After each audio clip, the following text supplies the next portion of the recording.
sou jornalista formado pela Casper Libero em São Paulo, era um grande sonho aí em São Paulo. Sou nordestino, como podem sentir pelo meu sotaque.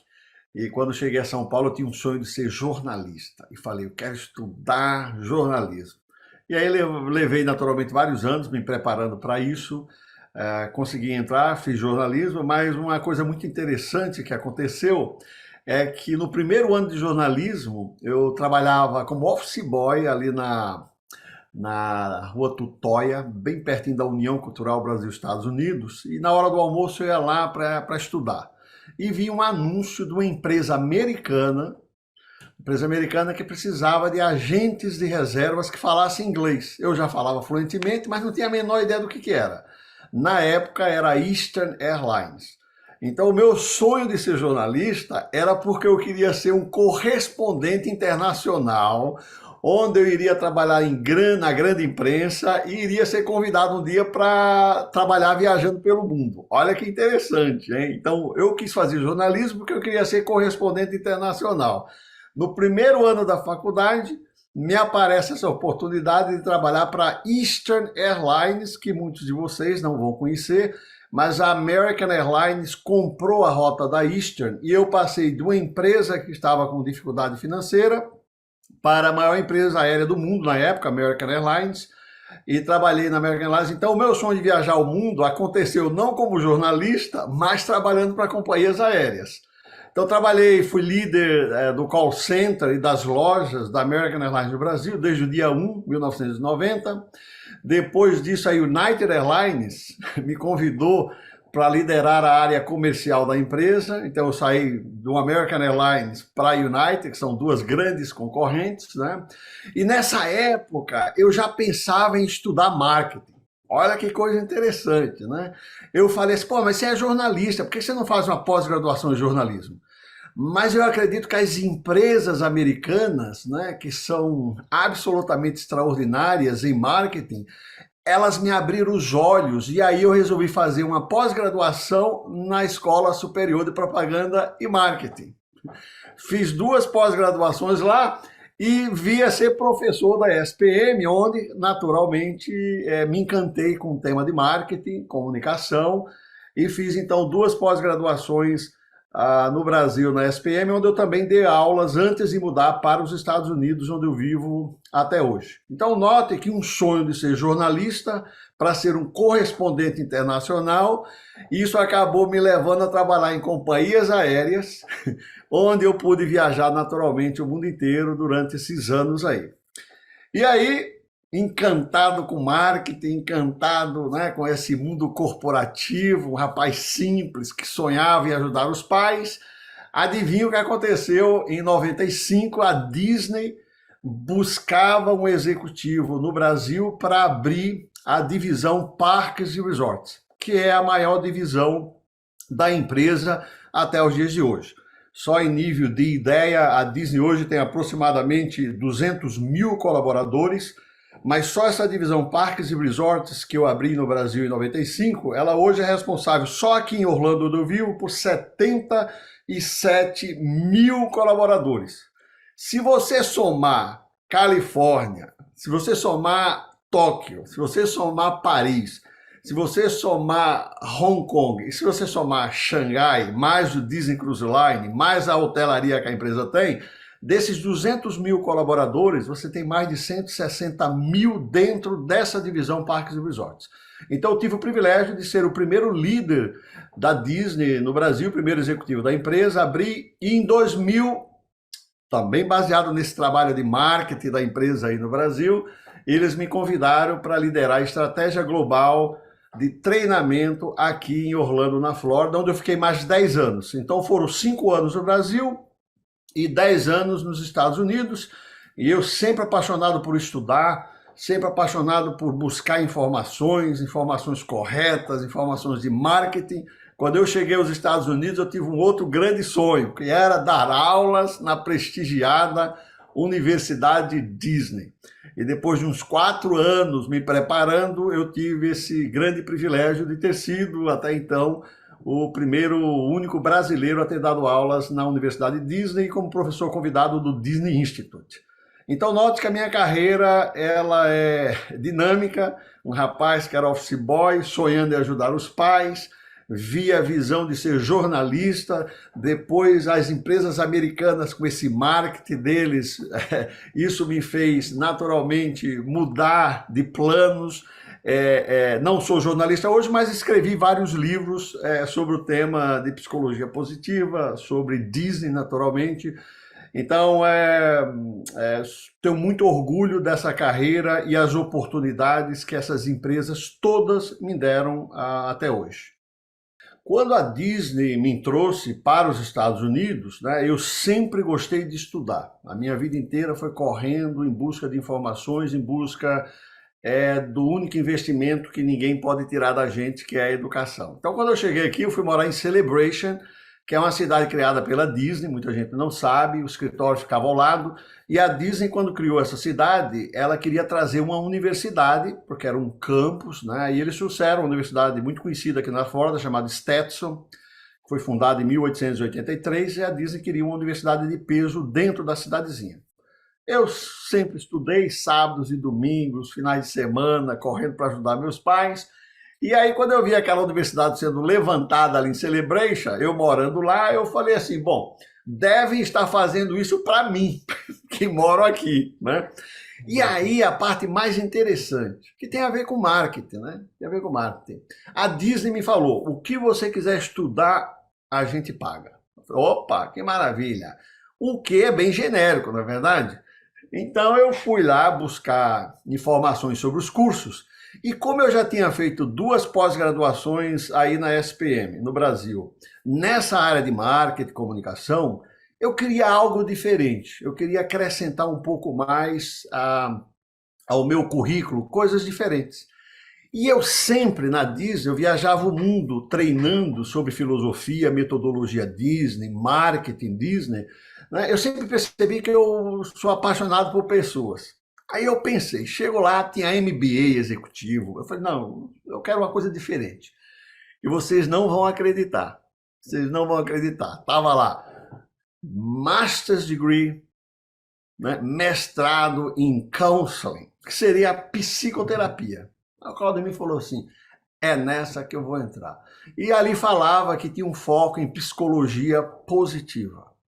Eu sempre fui uma pessoa positiva, diante das adversidades que a vida me trouxe, eu falei assim, eu acho que isso é para mim. Porque aí eu pensei, Claudemir, presta atenção, se você gosta de gente, você já imaginou você estudar uma profissão que quando alguém entra numa sala de um psicoterapeuta e fecha aquela porta, alguém vai contar para você a sua grande dor, que nem o pai, nem a mãe, nem os irmãos, nem os amigos podem imaginar. Que privilégio você poder escutar alguém num momento delicado e você ajudar essa pessoa a sair dessa circunstância. Esse foi o motivo pelo qual eu quis fazer um mestrado nessa área totalmente fora do que eu fazia na Disney, né? E não me arrependo. Quando eu voltei para a Disney falou assim, tudo menos psicologia, Claudemir. Mas como vocês falaram qualquer coisa? Eles falaram, sim, mas dentro da sua área. Não, então qualquer coisa não é dentro da sua área, então não tem nenhum problema. Eu tinha uma decisão a tomar. Ou eu seguia em frente, ou eu mudava de curso para a Disney me pagar. E eu resolvi bancar do meu próprio bolso o mestrado e me apaixonei tanto por essa ciência que daí fiz também um doutorado, também com foco em psicologia positiva e que uso até os dias de hoje. Então hoje a minha empresa, eu tenho uma empresa chamada Seeds of Dreams Institute, que seria Sementes de Sonhos, sou um plantador de sementes, eu gosto de regar sementes. Eu sei que quando a gente planta, a gente rega, lá na frente tem colheita, mas hoje em dia o marketing, que não é o marketing que a gente vai falar, né, promete as coisas que não deveriam prometer. Então eu adoro plantar, regar, trabalhar mais um pouquinho e colher lá na frente. Tudo a ver com marketing, né? Então a minha empresa tem esse nome, Seeds of Dreams Institute, e durante esses últimos anos nós temos falado muito em empresas no Brasil, aqui nos Estados Unidos e alguns países internacionais sobre metodologia Disney, porque os meus 15 anos de Disney, 4 livros só sobre o tema Disney, mais um documentário que está no YouTube, O Contador de Histórias, baseado nas minhas obras, óbvio que há um interesse muito grande, em especial no Brasil, sobre metodologia Disney. Como eu venho da empresa, fui professor da universidade, é óbvio que eu tenho uma demanda muito grande. Então, a minha empresa Seeds of Dreams Institute, ela tem essa função de levar conhecimento de metodologia, filosofia, Disney, e naturalmente muito desses anos que eu investi em psicologia positiva, que é uma ciência. Aliás, um dos motivos de eu ter realmente me interessado é que eu pesquisei um pouco antes, isso era o ano 2000, e eu percebi que era uma ciência nova, que tinha nascido em 98, numa universidade de peso aqui nos Estados Unidos, que é a Universidade da Pensilvânia. Vi também que a Harvard University, que foi fundada em 1636, se não me engano, até hoje, a matéria mais procurada da Harvard ainda é a psicologia positiva. Descobri recentemente também que várias outras grandes universidades têm essa matéria como uma das mais procuradas dentro do contexto aí da psicologia. Então, é uma ciência absolutamente fascinante, onde ela busca muito mais as potencialidades humanas que, naturalmente, as fragilidades. Eu costumo dizer que quando as pessoas vão para a terapia, ninguém vai para a terapia para dizer assim: doutor, eu ando tão feliz ultimamente que eu não sei como dividir minha felicidade. Não, as pessoas vão para a terapia, em geral, só para falar de fragilidades e dores. A psicologia positiva não elimina isso, porque ela sabe que nós temos, mas ela tem um approach, ela tem um estado diferente de, além de tocar nessas fragilidades humanas, ela busca as potencialidades. Então é absolutamente espetacular esse campo da ciência da psicologia positiva. Então eu tive a oportunidade de fazer o mestrado e doutorado aqui mesmo na Flórida, mas viajo com frequência para universidades como Harvard para buscar o que há de mais novo nessa área da psicologia positiva. Ainda sobre o nome Sementes de Sonhos, é uma história bem interessante, porque quando eu dava aulas na SPM, eu contava uma história que isso ficou bem famoso na época, e inclusive eu tenho isso nos meus livros, né? Eu dizia para os meus novos alunos de marketing na pós-graduação, já era executivo da Disney na época, que para você realizar um sonho, você precisa só de 3 coisas. Você precisa plantar o seu sonho, você precisa regar o seu sonho e só depois você tem a colheita. Só que eu sou muito visual. E óbvio que a Disney é a maior professora nessa área de contar uma história de storytelling. Então aprendi também com a Disney. Então eu falei: Claudemir, coloca esse conceito de que para você vencer na vida, você precisa plantar o seu sonho, regar, e depois você tem a colheita. Coloca isso de uma forma visual. E aí vem a história mais fascinante, que tem tudo a ver com marketing da minha vida. Eu simplesmente, como nordestino, eu nunca tinha visto um pé de morango. Então, na hora me veio um morango na minha cabeça, porque é vermelho, tem o formato de coração. Falei: não, esse não vou esquecer. Então eu olho para a minha sala, né, para os meus alunos na pós-graduação e digo: olha só, imaginem que vocês gostam de morango. Mesmo que você não goste, imagine que você gosta de morango. Então a minha filosofia é super simples. Você vai plantar a semente de um morango. Aí qual é a regra número 2? Você vai regar, cuidar daquela plantinha maravilhosa. E um dia, lá na frente, depois de você trabalhar muito no seu sonho, você vai abrir a porta do quintal da sua casa. E lá na sua frente, você vai ter aquele pé gigante de morango. E a sala começou a rir, e eu sem entender. Como eu nunca tinha visto um pé de morango, nunca tinha visto, eu achava que morango era uma mangueira, era um cajueiro do meu Nordeste querido. E a turma ria, e eu sem entender o que estava acontecendo. E aí eu precisava interceder, porque eu não estava entendendo, eu estava falando algo sério e o pessoal achando que era uma piada. Aí eu falei assim: ó, pessoal, agora é o seguinte, agora chegou o seu momento, nós vamos para debaixo do pé de morango. E a turma morria de rir sem eu saber. E eu precisava preencher aquele vácuo, né? Interceder. E aí o pessoal rindo e eu falando sério, pessoal, agora é o nosso momento. Olha, todo mundo olhando para cima, olha aquele morango gigante lá em cima, você merece. Você vai dar só um toquinho nele e vai cair na sua mão. Pois bem, fiquei conhecido na SPM na época como professor dos morangos e os alunos diziam, olha, se você já fez aula com o professor de morango? Não, meu, você não pode perder. Mas eles não contavam e eu não sabia. Então, todo novo semestre, lá estava eu contando a mesma história e o pessoal rindo. Eu só vim descobrir isso aqui nos Estados Unidos, na Universidade Disney, eu contava a mesma história. Strawberry Tree, a árvore dos morangos, o pessoal ria. Se eu falasse espanhol, fresas, o pessoal ria. Se eu falasse inglês, o pessoal ria. Se eu falasse português, o pessoal ria, porque era algo meio absurdo. Mas aí está a prova, pessoal. Eu sempre digo para as pessoas, o fato de você ser um executivo da Disney, o fato de você ter várias graduações, não significa que você sabe tudo. Então, o meu marketing pessoal, eu sempre digo para as pessoas, minha marca, eu falo assim, olha, você está diante de um homem que já é executivo da Disney, jornalista formado e com 2 pós-graduações, eu não sabia que morango era rasteiro.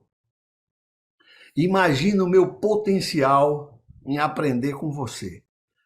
Então a gente tem que ser humilde para saber que o fato de a gente ter PhD, a gente ter várias conquistas, não significa que a gente sabe tudo e que a gente tem que estar aberto para isso.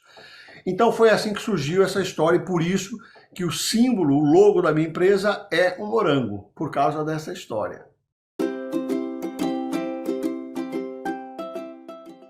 Essa questão de marketing, né, durante os anos que eu ensinei aí na SPM, a matéria de marketing para os meus novos alunos, o marketing tem uma concepção totalmente errada e por isso que a Academia Brasileira de Marketing tem essa preocupação em ter executivos, profissionais que possam proteger o que realmente é marketing, né? Palavras como ele é marqueteiro, nossa, que jogada de marketing, sempre com um lado, vamos dizer assim, negativo, né? Nós sabemos que não é isso que faz o marketing ser o que é.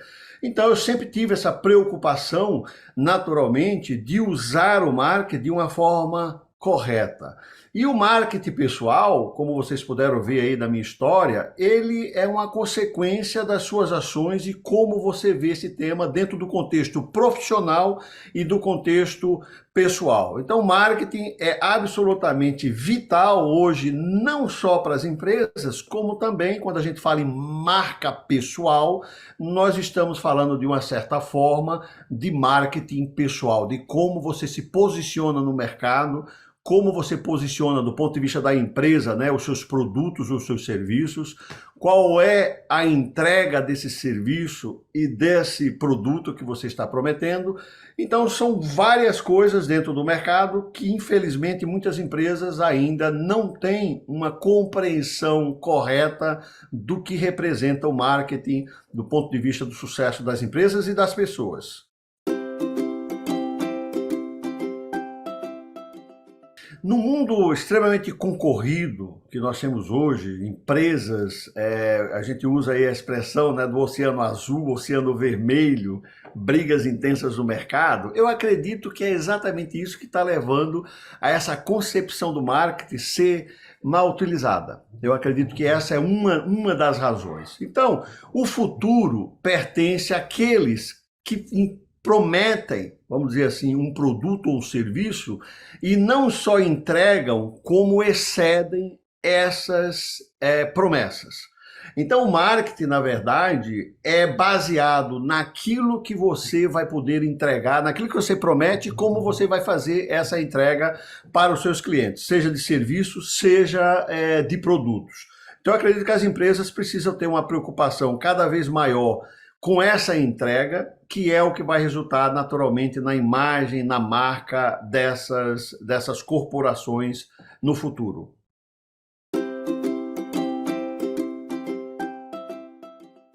Eu tenho muito orgulho de pertencer à Abramac, a Academia Brasileira de Marketing. Que privilégio poder fazer parte de profissionais, uma lista de profissionais de alto gabarito, que falam, que preservam, que estudam o marketing a sério há décadas, né? Não preciso nem falar do Madia, que é uma referência gigantesca para todos nós nessa área de marketing.